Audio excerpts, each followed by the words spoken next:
शांति शांति शांति। बोलिए प्रेम से सदाशिव शंभु भवानी शंकर सपरिवार की जय। राम दरबार की जय। धरती माता की जय। जगत जननी महारानी की जय। गंगा मैया की जय। तुलसी मातेश्वरी की जय। हर हर महादेव शंभु। प्रिय श्री शिव महापुराण रुद्र संहिता सृष्टि खंड 17वां अध्याय।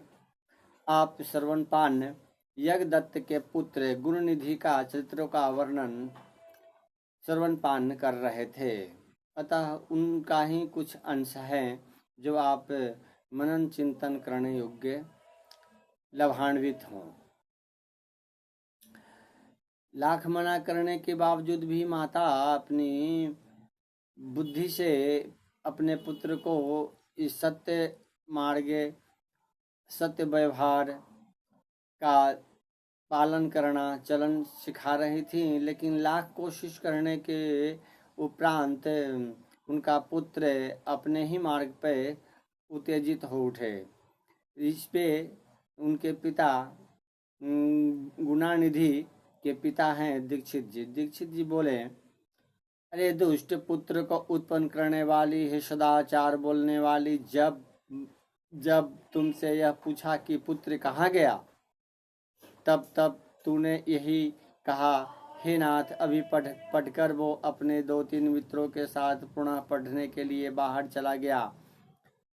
हे पत्नी, तुम्हारी यह मंजीठी रंग की साड़ी कहाँ है जिसको मैंने तुम्हें दिया था, जो घर में रोज टंगी रहती थी?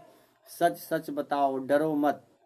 मणि जटित वह सोने की झारी भी इस समय नहीं दिखाई दे रही है, और न तो वह रेशमी त्रिपटी दुपट्टा ही दिखाई दे रही है जिसको रखने के लिए तुम्हें मैंने दिया था। अर्थात कहने का यह तात्पर्य है कि कर्म में लाख करे चतुराई, कर्म का लेख मिटाना। भाई ब्रह्मा जी जो एक बार लिख देते हैं, फिर उन्हें मिटाने में यत्न कोटि कोटि उपाय कर लें, परंतु वह मिट नहीं पाते। इससे वो तो बहुत विद्वता थे, नगर भर में श्रेष्ठ विद्वानों में माने जाने वाले दीक्षित जी के पुत्र की हालत ऐसी होगी, यह किसी ने नहीं सोचा था। वह जुआरी, एक नंबर झूठ बोलने वाला ऐसे निकल जाएगा जो अपनी धन संपत्ति को देखिए। दक्षिण दिशा में बनने वाला वह कांसे का पात्र और गौर देश में बनने वाली वह तांबे की घटी कहाँ है? हाथी दांतों से बनी हुई वह सुख देने वाली मचिया कहाँ है? पर्वतीय क्षेत्रों में पाई जाने वाली चंद्रकांत मणि के समान अद्भुत हाथ में दीपक लिए वह श्रृंगार युक्त शालंभंजिका कहाँ है? अधिक कहने से क्या लाभ है? हे कुल्यजे, मैं तुझ पर व्यर्थ ही क्रोध कर रहा हूँ।